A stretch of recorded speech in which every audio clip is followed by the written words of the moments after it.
The 0-2 pitch, swing and a miss, struck him out. The Philadelphia Phillies are 2008 World Champions of Baseball. Good evening, everybody. Welcome back to another episode of the Phixated Podcast. I am your host, coming to you live from Knoxville, Tennessee. Well, recorded, not live. And I am joined, Mike Azzolina is my name, actually. Missed that. You can tell I'm tired from all this traveling. And I am joined by my buddy, whose sons are now best friends with Kyle Schwarber. Regz. Yes. You have to tell the story of the text message you sent me today that totally threw me in the middle of my training. Unbelievable. Yeah, so I received several messages that also threw me as I was sitting here working at my desk at home. It's the boys' spring break for school, so my wife also has off, and instead of sitting in the house, she has been doing day trips with them. So they went to Washington, D.C. for a couple of things on Monday. Unfortunately, the Key Bridge collapsed here in Baltimore, which is obviously a terrible thing, but that made going back to D.C. today a much more difficult process with the traffic and everything. So they decided to push north to Philadelphia to the zoo, where my parents still live outside, in New Jersey, outside the city. They decided to meet them at the zoo. And then I get a text message amongst the messages of like gorillas and things like other various animals. My mom sends me a message of a group of people. And the accompanying text message says, "Is this Kyle Schwarber?" And upon a very quick review, I said, "Yes, that's Kyle Schwarber." The call in the field is confirmed. Yep. Yes. Did not need much time in New York with that one.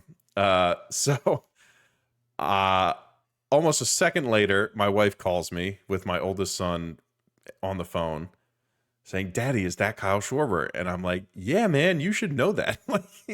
He's like, "I told mommy it was, but they wanted to check with you."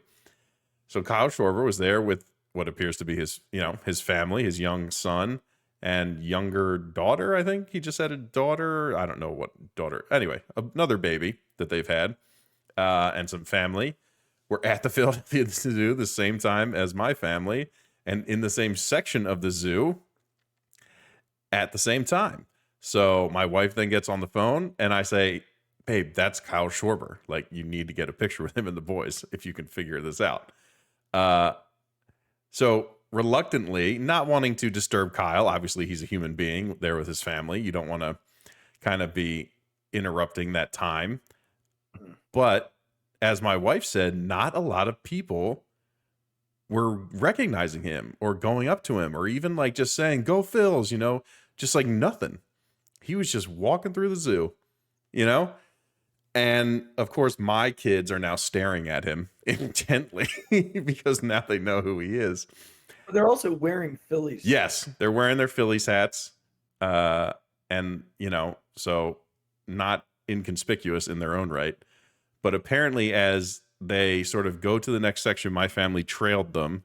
And at some point, he locked eyes with my wife, obviously sensing that my boys are like following him and staring at him.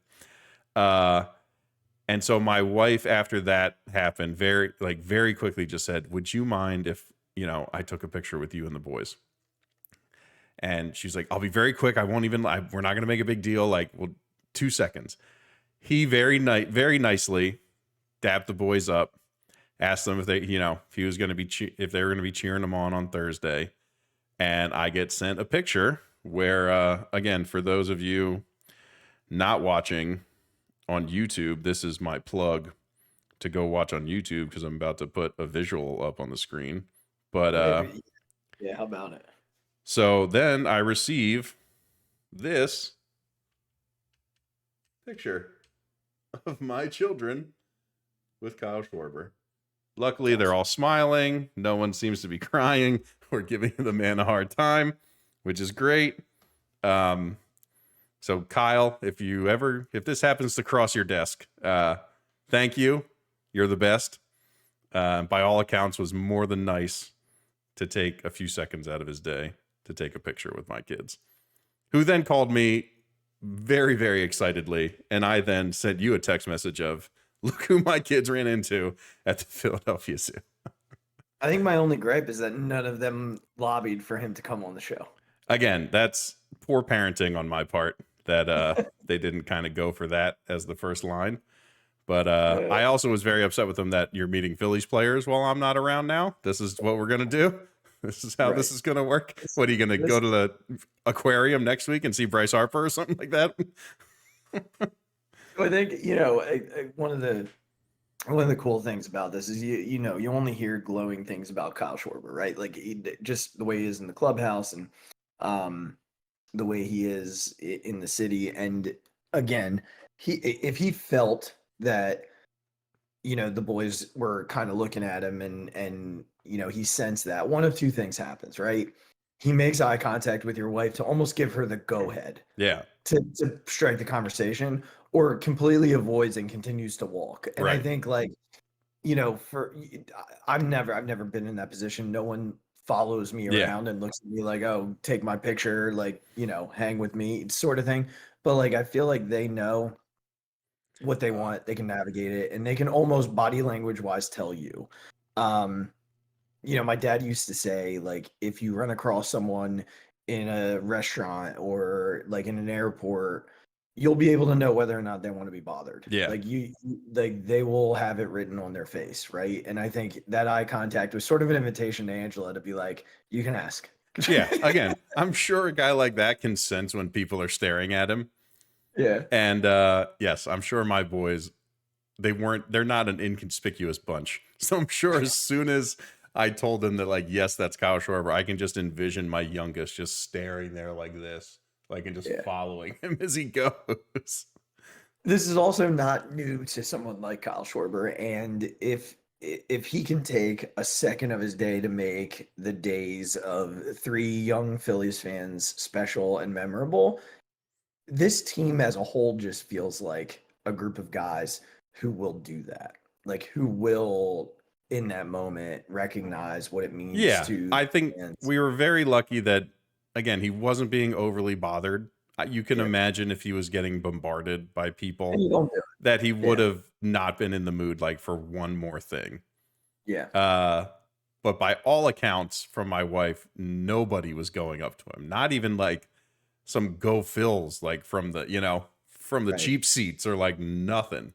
So I think because of that, I'm sure he was in a better, hopefully he was in a fine mood and again, this is all they will talk about for a very long time. Now he's their favorite player. Yeah, for a very long time. They'll be like, Daddy, remember when we took a picture with Kyle Schwarber at the zoo? Yeah. I mean, he's going to hit a bomb on opening day anyway. So, this is clearly from the dap-ups of the Regensburg. Of course. That's right. I was once in an airport. I mean, I'm an adult at this point, but I was in the Harrisburg airport and some guy sat down next to me. This is 7 years ago. And he was like, yo, LaShawn McCoy's here. I don't know who this guy is. He just sounds like, yo, LaShawn McCoy's here. And I was like, well, that makes sense. He's from Harrisburg. Yeah. So that makes sense. And I was like, oh, where exactly? He's like, oh, he's in the subway. So I walked over that direction just to get a glimpse because I love LaShawn and I didn't have anything to sign. I wasn't going to ask him for a picture. I just get a glimpse. And it worked out because I was hungry. So went into the subway and, dude, he was just being mobbed. I mean, it was 6:30 in the morning, and it felt like everybody in the airport heard he was there and found him. And he was being super kind. He was taking pictures and selfies and signing stuff for people, whatever they had, he was signing. And so then he ended up getting in line, and I actually was in line in front of him at that point because I was like, well, clearly I'm not going to ask him for anything. But like you said, knowing the moment, understanding, and I just kind of turned to him and I was like, hey, huge Eagles fan, just want to thank you for your time here, the whole thing. And he's like, thanks so much, man. It was a great time. I wish it didn't have to end. And that was it. That. Yeah, right. And that's I didn't need the picture. I didn't need the autograph. I got to converse with one of my favorite players ever. And it's just kind of like you said, knowing if there were a million people walking by and saying, go Phils, can I have a picture? Can you sign this? Then you that's a great learning moment for your kids. That's kind of how I learned from my dad. This is not the time or the place He's being like just harassed. So Yeah. give him go say go Phils and walk away, and that's it. Like Yeah. that's the most you do in that situation. So good for your boys, man. Like good for them for that experience. Like that's a forever moment for them. Like Oh that's yeah. that's just one of those moments that you keep unlocked for like the rest of your life. They'll be talking about that when they're 40. That's what I mean. I was just thinking that. I was like, they'll show that to their kids someday. Yeah. Yeah. Hopefully talking about the World Series champion Exactly. 2024 and 25 Phillies. There's our transition, because this show is we are taking the last month and a half of shows, and tomorrow or today, I forget when the show is being released, but opening day is here essentially, and we are so hyper focused on this team and what this means to the city right now, because we're in a space where we just had the meltdown from the Eagles after the Phillies melted down in October. And it felt like at that point, well, we still had the Eagles, but it didn't take long for them to follow suit and also melt down. Yeah. And we're starting it all over. The cycle starts over again.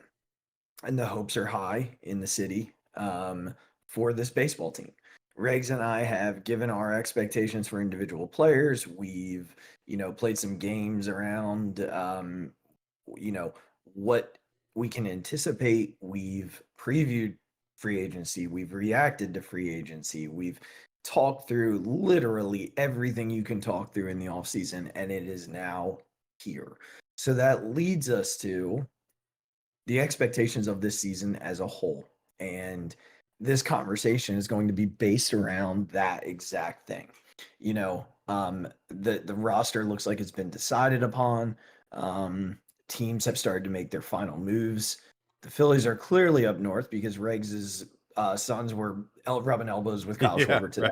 Right. And, opening day is just days away. So we're going to respond to the roster. We're going to look at, some things that maybe the Phillies didn't do. And we're going to look at potential barriers for them to get back to where they've been the last 2 years, which is a handful of wins from 2 World Series championships. And it's not easy to get back. So what is it that's, going to be in the way? What are the teams that are going to compete with them? And what do we think at the end of the day this team will accomplish? So let's start here with the roster construction. I'm just going to run through quickly what the roster appears to be at this point, and then we'll kind of have a general reaction to what is there. So when we're looking at catchers, we know it's JT Realmuto and Garrett Stubbs. No surprises there at all. That is what we anticipated and what we are getting. In terms of the infield, I'm going to go 6 here. One's going to be a floater essentially, but we know Harp, we know Stott, we know Turner, we know Bomer, we know Sosa, and we know Merrifield are all in that conversation. When you go to the outfield, this is where I think most people became surprised throughout this decision-making process. Castellanos and Marsh were no doubters. However, Rojas and Pache, who we've had plenty of conversation around on this show, have both made the team. So let's start here. We'll go to the pitching here in just a moment, but let's start here. There aren't many surprises, Rex. I think, what the conversation lends itself to is what's the likeliest thing? And we kind of talked about it on the last show. Who's going to start the bulk of these games in center field? And I said to you before the show, is it going to be Witt? Like, are they going to take a shot and let Witt play more outfield, whether that's left field with Marsh in center or Witt in center with Marsh in left? And you had sort of a perspective on that. So I'm going to turn to you and just get your thoughts on what would you like to see the plan be moving forward now that all 3 of these guys are on the team. There was never a doubt about Merrifield, but Pache and Rojas were up in the air. So thoughts, reactions to I mean, obviously it hurts my bold prediction of Pache playing 75% of the games in center field. Not off to a hot start with that one, but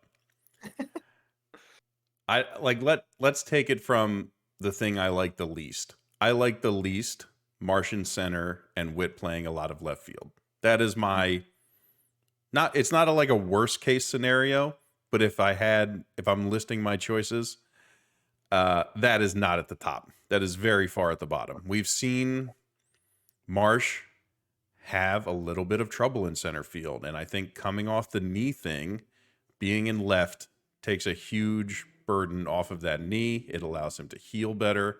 It takes him, it allows him to play just less of the outfield. And then I don't want Whit Merrifield playing starting, like having starting numbers is my best way to put that. That's not why they brought him here.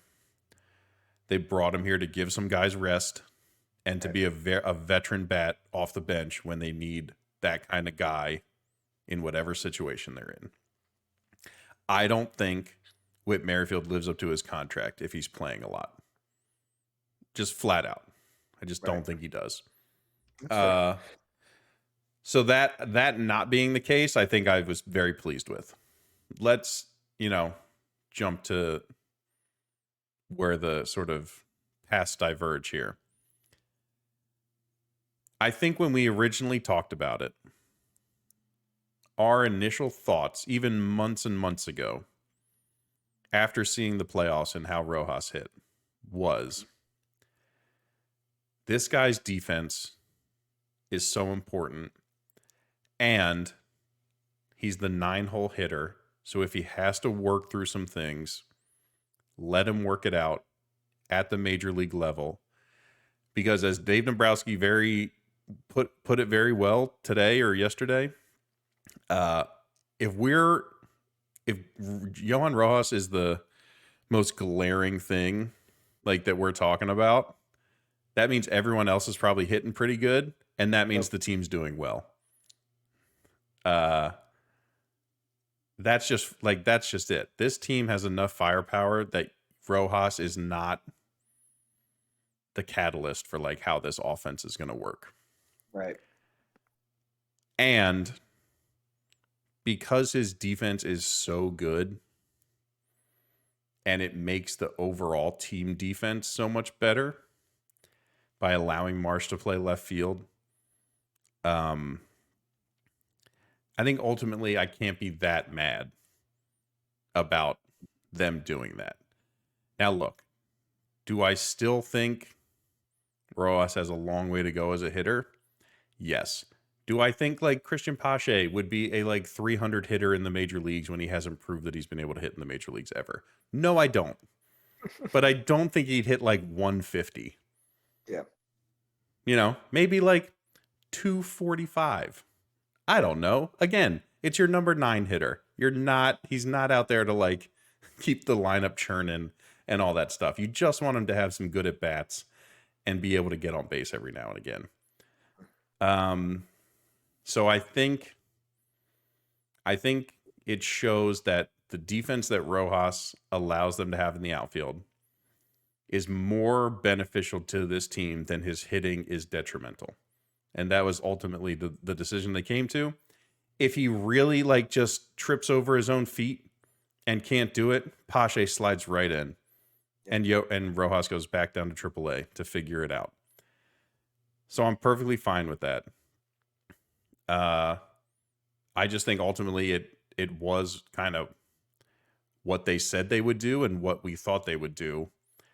And look, this team needed to improve on defense. They didn't need to get that much better offensively. Like they were bad in the playoffs because the whole team got on that plane to Arizona. And to this day, I feel like they diverted through the Bermuda Triangle because I don't understand what happened on that airplane when they went to Arizona. But somebody didn't let my Phillies team off the plane. Some other team got off that plane. So it wasn't like Johan Rojas' fault that that happened to the team. It was everyone else went into a slump. So I will love the defense. I will hope that they can. Again, Alex Coffey wrote another article about Johan and kept with some Kevin Long quotes and some Trey Turner quotes.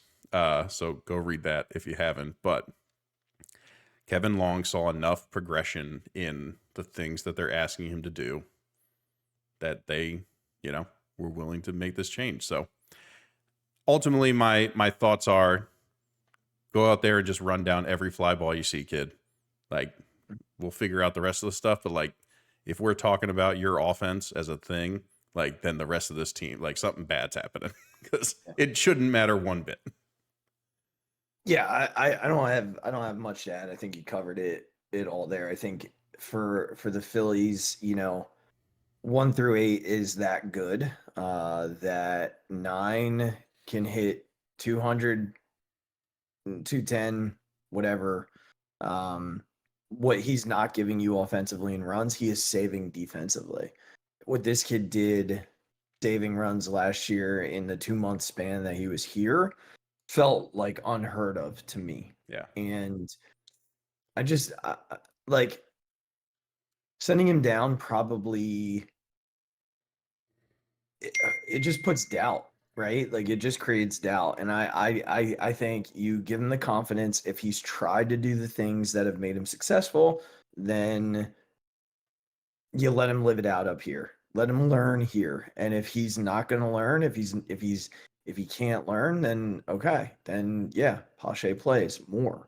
But I think the defense is just so good that it's hard not to not to prop that up and let that be the main decision as to why you let Jake Cave go and keep both these guys around and and go from there. So I I'm good with what they're bringing north from an offense. Well, I think the next question, and this is where would love your opinion, is do you think they need this left-handed bench bat?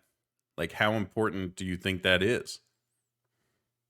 I don't know, man. Like I think without the pitcher, it becomes almost like moot. Like because you're really the only guy now that you're really considering pinch hitting for is Rojas. And honestly, the only lefty that I would be okay with them having on the roster in that sort of a situation, in that spot, is Cody Clemens. Like that's not a regular. And I know Dombrowski said either yesterday or today, like Cody Clemens is a major league ball player. We just don't have room. Yeah. Plain and simple. And he showed that. He had a great spring. He played well last year when given the opportunity, but I think I'm good without the left-handed bat for now. Like there's no one that screams at me like, "Oh, get the left-handed bat," right? I think what they have in terms of what will be their bench every day, they have Stubbs, who's not particularly like the guy that you lean on as being the left-handed bat. Edmundo Sosa, and then you've got Pache and you've got Merriweather. I think most times matchup, I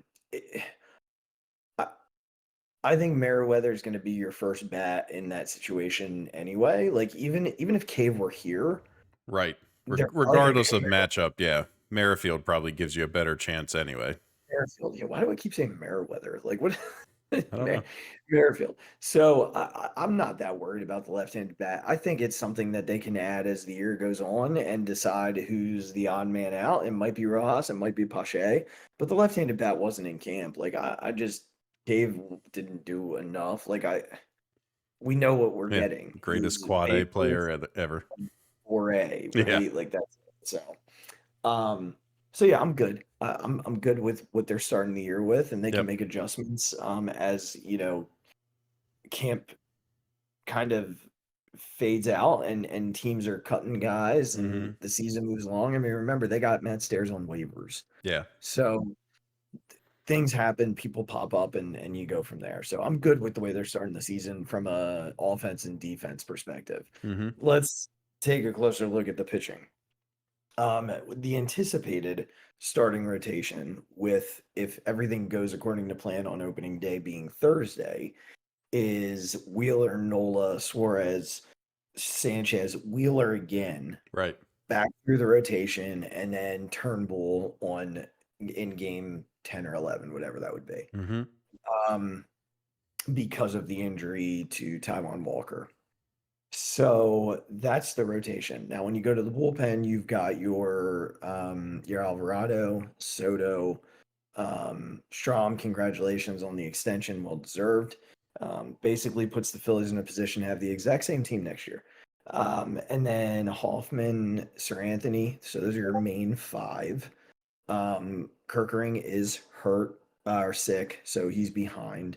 So your last three without Turnbull now are Ortiz, Brogdon, and who am I missing? Marte.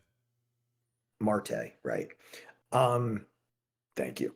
So look, we could be worse off than this. Like I think what we've seen from Turnbull in spring training gives us a little bit of hope as to what we're gonna get. Hopefully opening day is opening day and they don't have to worry about what they're gonna do because they have to stretch out Turnbull before he can get a start anyway. Yeah. If it so happens that the game gets moved to Friday, you're going to see a bullpen game in the first five. Nothing new to us. We saw a lot of them last year, but that's just going to have to be the case because you can't roll Wheeler out there on 3 days rest his first start. Like you just can't do that. Yeah. That being said, hopefully everything's okay with Walker, and that he can get healthy pretty quickly. I don't mind Brogdon's not going to see the innings unless it's a blowout. He was so bad in spring training. Gosh. He's just a body. Whereas I think Ortiz showed enough last year and showed enough in spring. And I'm really high on Junior Marte. Like this stuff is so real. So I'm happy he gets a chance early in the season. The other five, we know we're getting. Yeah. And they're going to be your pivotal five. Kirkering, I think he basically had COVID. And yeah, right. They're just not saying it because then they got to shut down and stuff. People are going to react and it's going to be a whole thing. So, he'll be back in due time. He's just got to get stretched out and get his work in. I'd anticipate second week of April, Kirkering's here. I think he's eligible to come off on April 9th or something like that. So we're not super far from him being here. I think the question that everybody's wondering is, obviously Walker was struggling. He wasn't healthy and the Phillies didn't go and sign one of the two guys on the market. And to me, I'm good, Regs. I know what Snell got seems fair. I know what Montgomery just got, the 1 year for $25 million with a vesting option of starting 10 games gets him another $25 million. And I got to be honest, man, as much as I was good with getting both of those guys, the more I saw from Mick Abel this year, this spring, and the more I see from Turnbull, who looks like he's kind of turning it around, and knowing that we have Andrew Painter next year, why would I give one of those two dudes a multi-year deal when I don't have to pay Abel or Painter anything next year? So I don't know what your thoughts are there. I'm just not hung up on we didn't go get this guy. I'm not in the camp of we didn't get better this year. I'm in the camp of I think what the Phillies did, letting it play out, worked. I think it's a very good deal for Arizona. But I think they needed it far more than we did. Yeah, no, I agree. I think, look, we're talking about a fifth starter. You're not we're not looking for a number 2 or 3 at this time.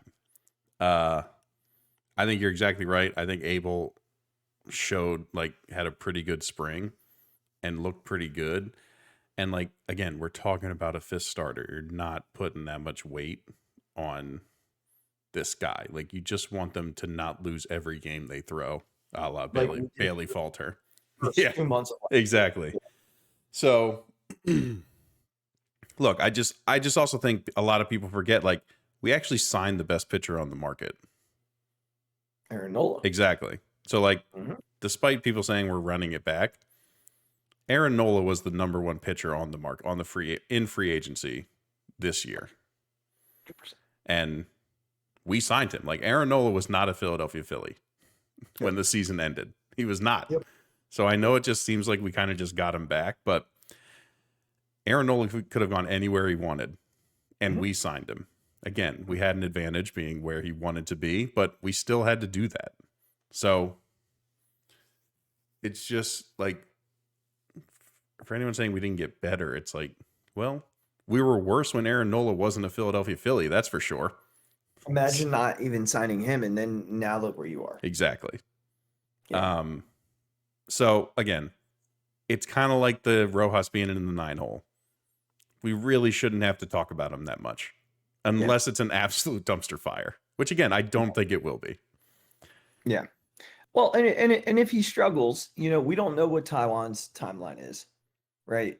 Right. But if he struggles and Taiwan's not there, and Abel gets off to a really solid first month in AAA, and he's blowing people away. Right. All right. Well, okay. Yeah. Let's see what happens. Right. That's where you turn.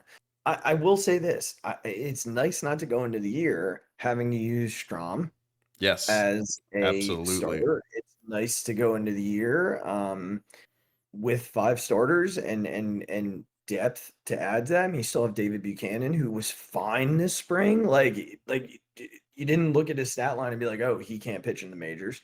McAble was fantastic this spring, like fantastic. Mm-hmm. So, with Taiwan in the mix, they're 8-9 deep in the rotation.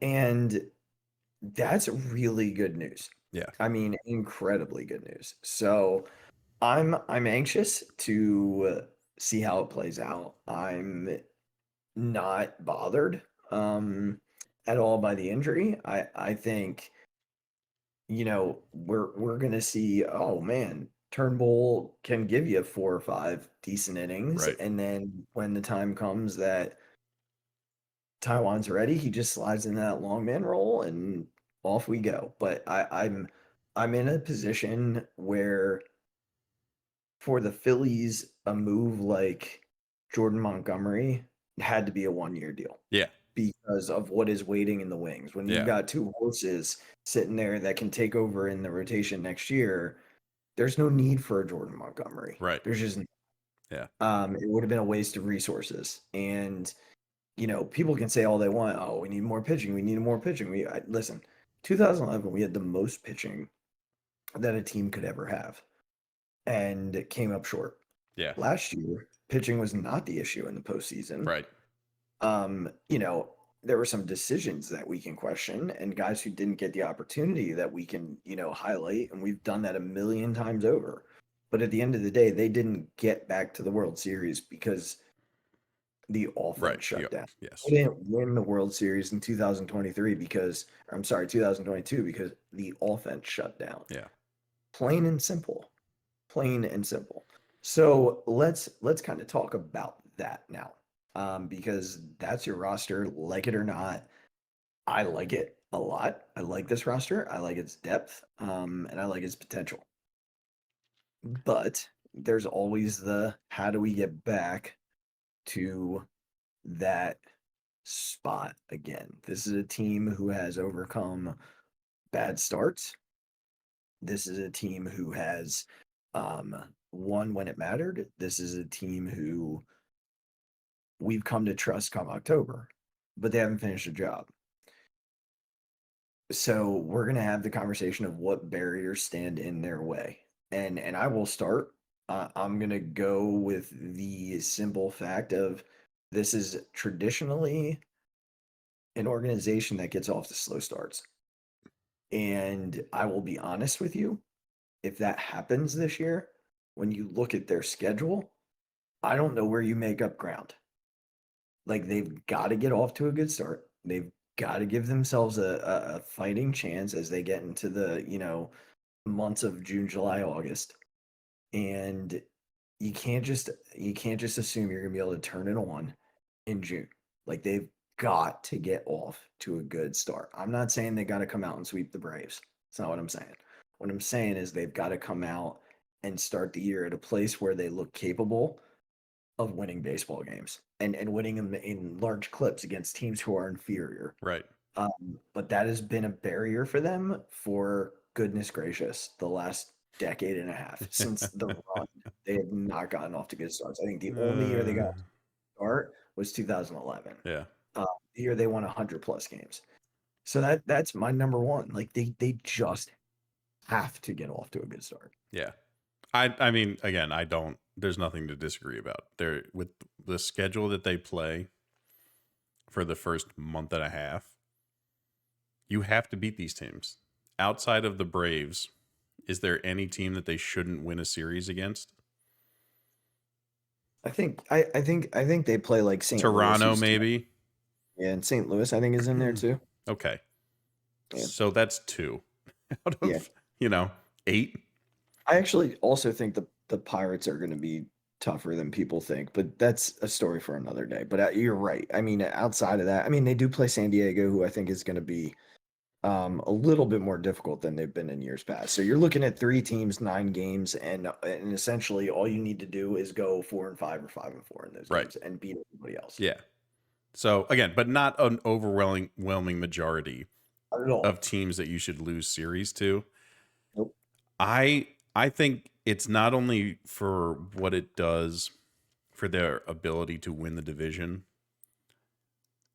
I think we need to see this team come out pissed and showing us that, like, we're not just running it back. There's a difference this year. Like, we've been too damn close for 2 years in a row.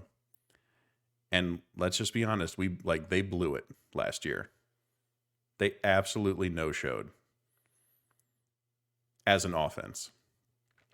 I need these guys coming out and just saying, we are going to smoke everyone.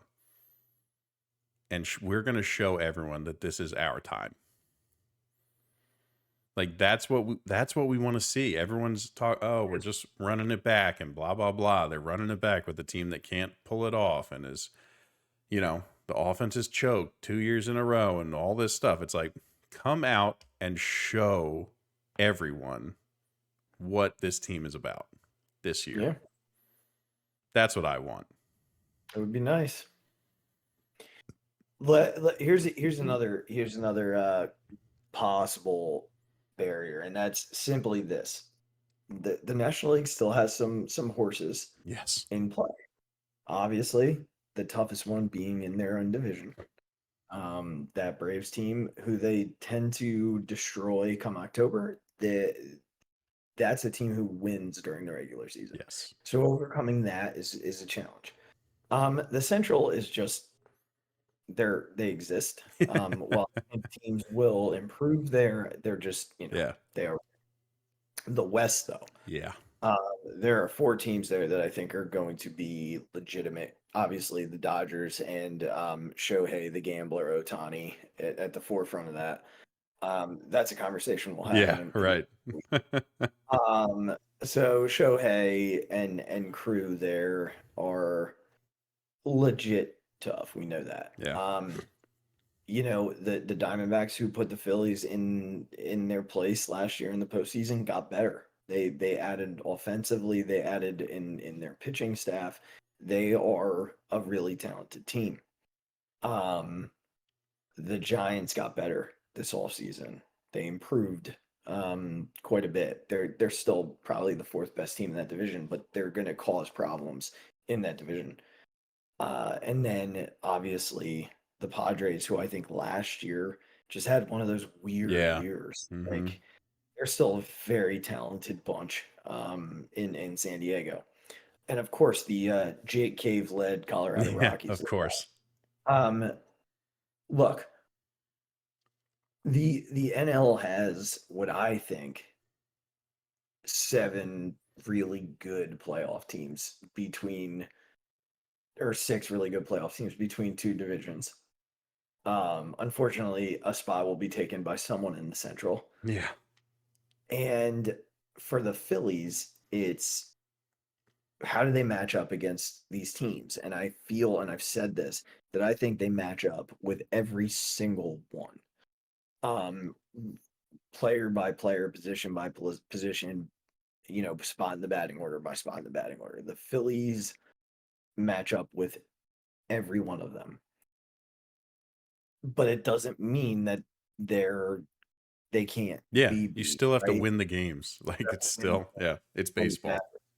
And they didn't do it last year when they were better than the Diamondbacks. Straight up, no argument to be made. On paper, these 2 teams weren't close. They just weren't. There was maybe one position on the field where the Diamondbacks were better than the Phillies on paper, and that's wherever Carroll plays. Like that's the position.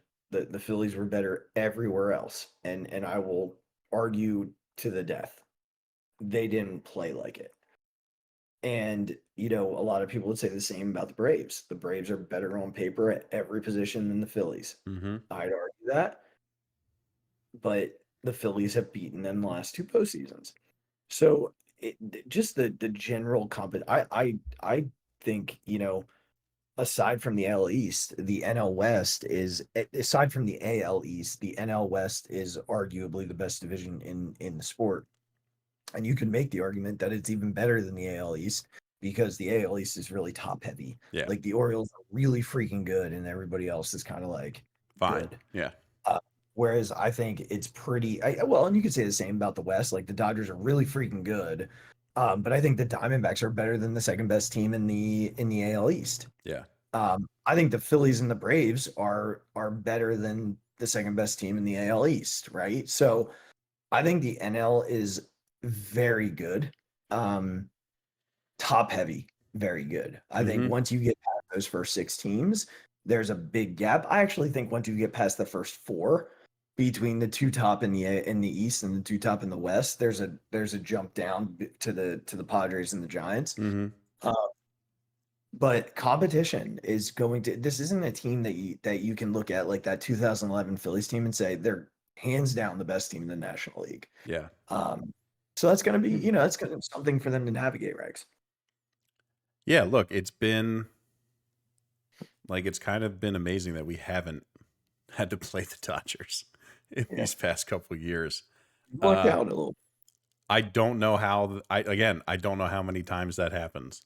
Like, let's be honest with ourselves. We think we have the Braves number, but beating that team year after year in the playoffs probably isn't something that's just gonna isn't an inevitability. Right. They're still a very good baseball team. Again, do I think they're all gonna have like career years like they did last year? No. Like, this is baseball. Things tend to average out. But that's still a very good baseball team. Listen, we've beaten them in the playoffs. I get it. But that is not a foregone conclusion by any means. Yeah. And I will continue to be terrified every time we have to play them in the playoffs. But I think you're absolutely right. I just think we know how baseball is, and we know how hard it is to get to the top all the time. And a ton of teams around them have gotten better and continued to improve and continue to be at the top of the conversation for World Series contenders. And that's what that's what this team has to go through. That's why lulls can't be a thing. Like, taking your foot off the gas can't be a thing. Like, you can't just keep waltzing into the playoffs or hoping that the wild card works out. Like, the wild card is going to be really tough, I feel like, this year. Like, it's going to be a tough place to be. I think out of the past 3 years, this will be the hardest one. It's for all the reasons you just said. Teams have gotten better around them. And a lot of them were already pretty good. And we just kind of have had the number of a few teams, or the Dodgers keep having these postseasons where they're losing out in the first round to somebody. Who knows? We have no idea what's going to happen, but it's the landscape around the Phillies is difficult. Another World Series run is going to be very hard. It just is. Yeah, I think that kind of leans into why I think they can. And obviously, if you have anything you want to add to what could get in their way. No, I was with you. I think the competition part is exactly what I've already been thinking about. Is that man, they're going to have to beat some really good teams to get back there. And there's like there's always the inevitable, like, is there enough depth? Because you can't get through the whole year without people getting banged up and things like Right. that. And I do think there is enough depth this year. I don't think that's a challenge for them. If their depth is challenged, just because they're just being obliterated Yeah. with people getting banged up and stuff like that. But I think they built a pretty good roster in the sense of like you can't look many places and be like, oh, they don't have enough here, or there's only so many players you can get, right? And I think that they're deep enough where that can help them, and it's one of the things that can carry them through tougher times of the season. I think the other element here, and it's super cliche, but I think it's the have to and the want to of this team, and of this organization. Like they're all on the same page. Like if you listen to those in-game interviews during spring training, there was not a single person who didn't have like the common theme of the messaging coming out of their mouths, which is we know that we've gotten to the brink and we've tasted it. And that like now we got to eat the whole thing. Like the messaging is clear from the front office, it's clear from the manager, it's clear from the players. Like they know they have a job to do and they're going to find a way to get it done. And there's no excuses anymore. Like the city, you are their darlings. Like it's funny because I feel like if this were the Eagles, we'd be in meltdown central Yeah. and we hate these guys. But for some reason, this team is just so loved and they get such a pass from us because they're lovable. Um, but I think their drive to get the job done is what makes me actually believe that I shouldn't say it makes me actually believe. It would actually not surprise me if they were right back in the NLCS playing for a chance at the World Series again this year, because this team is just so motivated to reach that goal. And I've talked about it up and down. I've heard other people say it. National broadcasters are now talking about it. National analysts are now talking about it. Bryce Harper is going to have an absolute year. Like Ken Rosenthal was on the Fanatic today and was like, I don't think people realize what's about to happen with Bryce Harper. The rest of the league has to be on notice. Like Yeah. he is going to make a huge impact this year. Also, congratulations to Bryce Yes. and Kayla Welcome to the 3-kid club. on their third child. And listen, when we get Papa Bryce power, forget it. Right. Like when Bryce is like zoned in on being a dad, it's like a whole nother level of Bryce. So we thought we were just getting like motivated Bryce. Now we're getting motivated dad Bryce. Pissed off dad Bryce. Yeah, That's what it's I'm like talking about. all the Bryces in one. So I think, with this team, it really just comes down to, can they channel that motivation early in the year and have a little bit of like urgency early. Like I don't want the urgency on June 3rd anymore. Yeah, right. Give me the urgency on freaking March 28th. Like give me the urgency then. Because if they do, Regs, and they get out of the gate fast, they're going to challenge for the division all year. It's not going to be 10 games out, 11 games out in June. Mm-hmm. Like if they play the way they can play right up front, right out of the gate, we're not texting each other 12 games under 500 in May. Like then this team's going to have a serious run at a division championship. So to me, it's I don't see it as much as running it back. I see it as trying to capture the thing that's eluded you with the same group of really talented guys. I don't think they're settling in running it back. I think they know what they have in their clubhouse, not just from a talent perspective, but from a relationship perspective. And these guys want to play for each other. And I think more importantly, they want to play for the organization and for the city and for the fans. And when you have that sort of love affair, these guys want to win, I think, as much for us as they want to win for themselves. Like you hear Garrett Stubbs talk about, you will never see a party like the one that we have if we win a World Series. Like they want to win this so badly to party with us. And I believe I believe we're settling in for that sort of a journey this year. Yeah, when I think about the run it back sort of narrative. It's like we can't, it's not MLB The Show. Like we can't have like Manny Machado at third, you know. You and can't turn off like unlimited money. exactly, Right? exactly. You Like you have to have a mix of veterans and younger guys, and guys you're paying a lot of money to, and guys you're not paying so much money to, and guys on short-term deals, long-term deals. Like, and like the Phillies are at the very top end of trying to make their roster as perfect as possible. And I don't know, man. I really do think that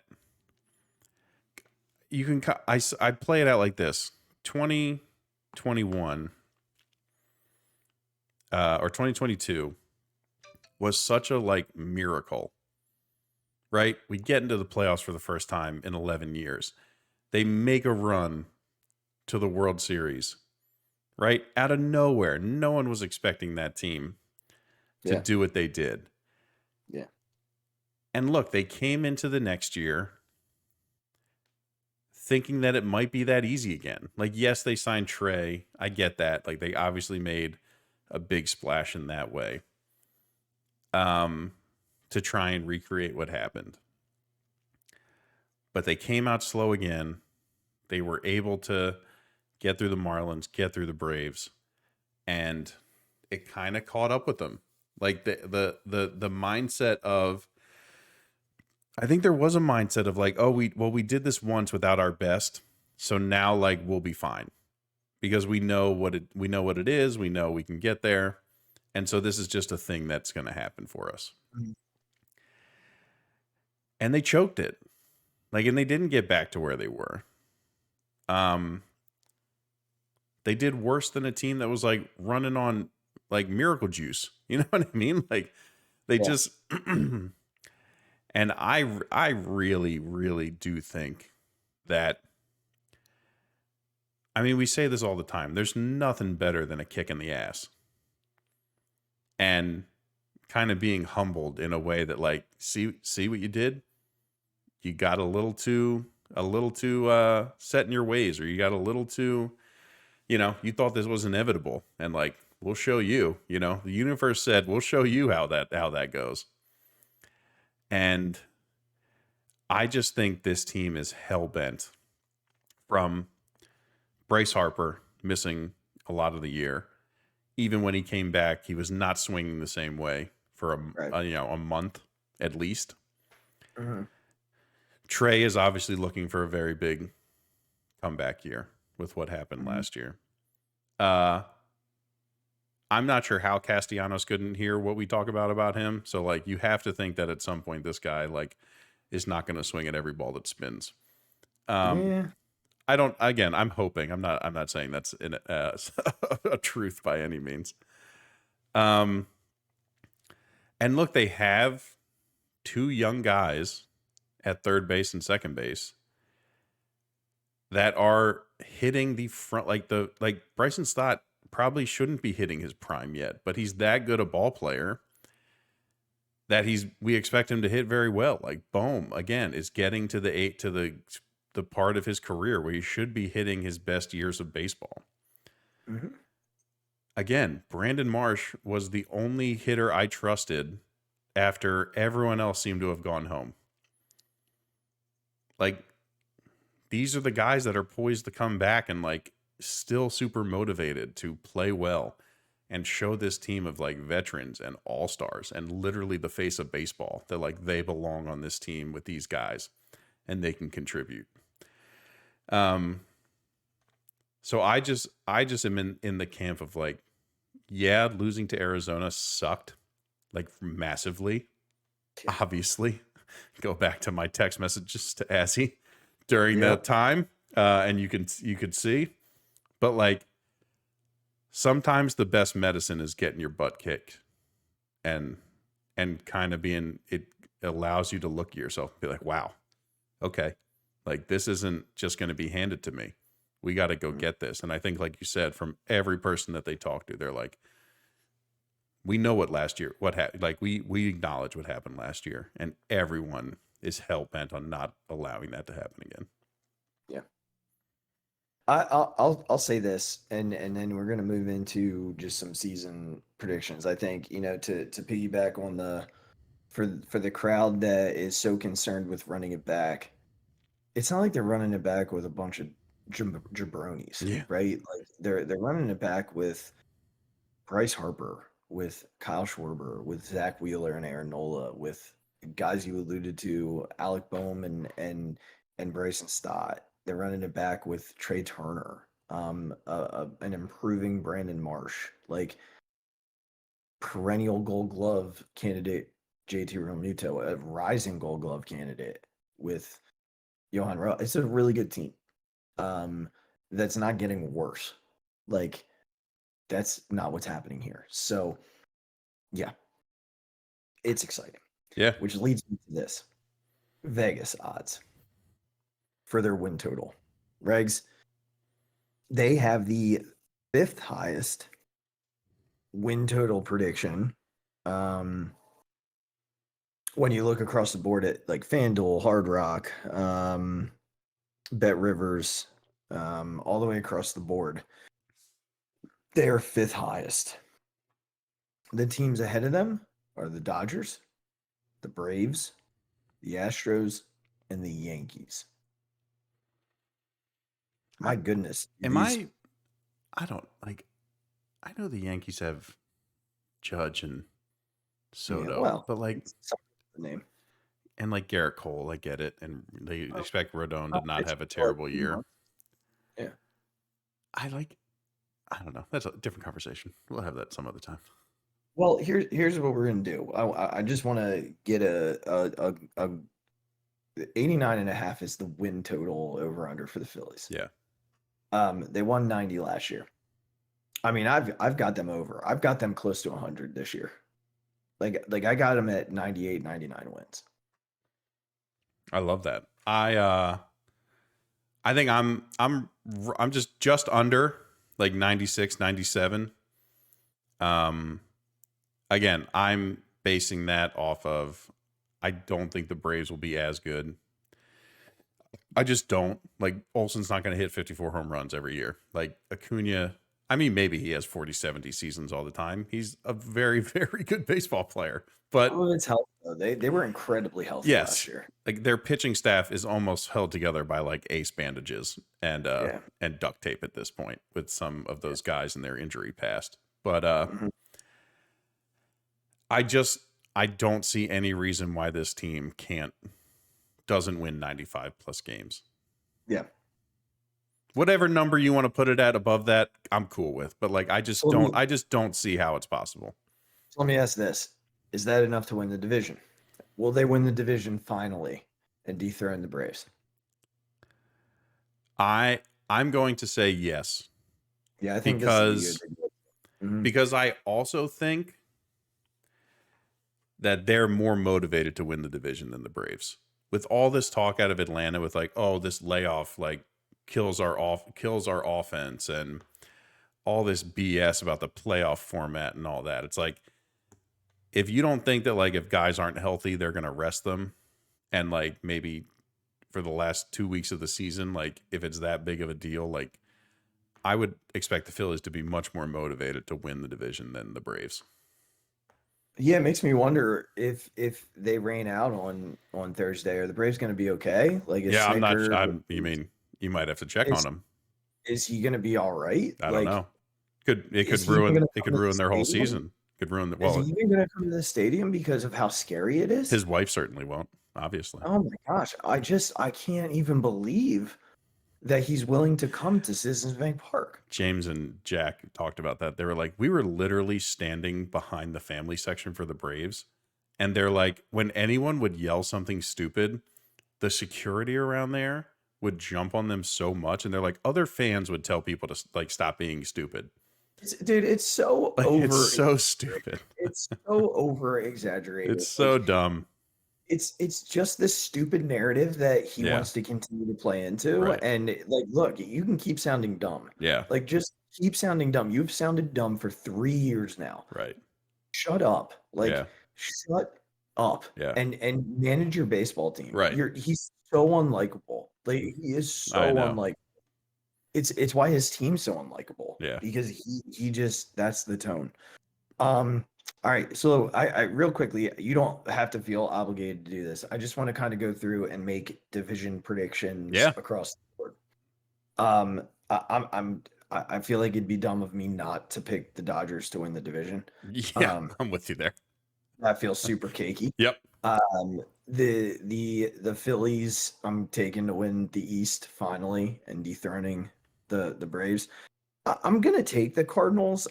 I just don't have a good feel for the Central. Like, I don't know. I have no idea. Guess the Cubs could be good. Like, I feel like the Pirates can be competitive, but like, I don't know. I'm just gonna take the Cardinals because why the hell not? Right? Yeah. I'd love to see the Brewers win so Reese could, Yeah. get back to the season, but I'm just gonna take the Cardinals just because. And the AL West, I'm gonna take the Astros. Yep. I just think that they're still the best team in that division. AL East, I'm gonna take the Orioles. That team is just freaking loaded. And the Central, again, like, I don't know that I have an actual opinion. Why does the Central even exist, honestly? Who won it? Cleveland last year? I think Minnesota didn't they? I'd have to look. I don't know. I'm gonna take Minnesota though. And then your 3 wild cards, I'll do Braves, Diamondbacks. Like, screw it. Let's just have some fun and say the Cubs and not, let's have one from every division. And then in the AL, we'll do the Yankees, the Rangers, and the Mariners this year. That's what we'll say. Yankees, Rangers, Mariners. I think it's Phillies, Orioles in the World Series. Wouldn't that be well, for me, it would be a treat. And then finally we get it and we can celebrate. That's sort of where my head is with a Bryce Harper MVP to boot. Yeah. And why the hell not? Aaron Nola wins the Cy Young. There it is. There you go. Just clean up. We're just gonna clean up. Just clean house. Anything else? Anything else, Regz, to say before we jump into opening day? I'm just very excited. Yeah. For baseball to be back all the time. It would make a ton of sense to make us wait one more day. Mother Nature doesn't look to be cooperating. It's similar to last year. Yep. My assumption, based on what I'm seeing, is they could certainly try and play. Like, it looks like the weather is going to sort of clear out by like 6 o'clock. Yeah. So they could postpone it and just play it at 6. To me, like, you've got a nice day on Friday, or like sitting right in front of you. Mm-hmm. It's going to be a little windy, but I'm the type of person that's like, fine, I can dress for the cold. I cannot dress to be dry. Right. 4 hours. I'd much rather sit in the 20 mile an hour winds than wind and rain. Yeah. And cold. Like, no, thank you. I think if the weather stays predicted as to what I've seen over the last couple of days, they'll just call it tomorrow and play it on Friday. Yeah. But it would make sense for us to wait another day. This is kind of when I wish that like all the teams in the Northeast would just start their season out west or in the South. Yeah, like it probably start the year. Right. It probably would make sense to do that. I know you're trying to like, all those teams would like to get the home revenue of, an opening day. Yeah, at home. But you still get your own. You get your home open. Yeah, just a week. Just a week later, or last year we opened in Texas, right? So that was a lot of fun. I don't want to go back there. I don't want to go back. Predicting the whole season in the opening series. That was rough. That was a rough start. Yeah, it was a rough start. But yeah, man, I think last year I did the whole Phixated. I don't have to go back to just how much this means from a like basically childhood me, right? Like I still get just as giddy on opening day eve as a 37-year-old as I did as a 7-year-old. So this is, this time of year just brings so much joy to know that starting on Thursday, there's basically baseball for me to watch every day through October. Mm-hmm. And that will come with pain, and it will come with angst and frustration and text messages and angry podcasts and slamming the remote and drinking my newly found Philly bourbon that is dedicated to rough nights. It's going to come with all that, but it's also going to come with walk-offs, and it's going to come with celebrations, and it's going to come with gems pitched. It's going to come with rookie debuts, and it's going to come with timely home runs, and watching guys rise to the moment when you just come to expect that they're going to do it, but it's still going to have the same joy that it did the first time they did it. And I don't know that there's any, I can take all that bad for the stuff that I just mentioned. Like I can take all the frustration for the walk off that Bryce hits 3 days after he hit a game tying home run in the 9th inning.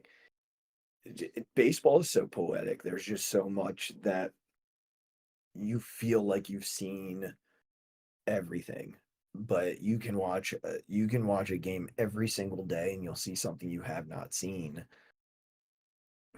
in some capacity. I think for me at this point, it's getting harder to identify those things, but I know as new rules come out, like I'm seeing new things. And so that part of me loves it.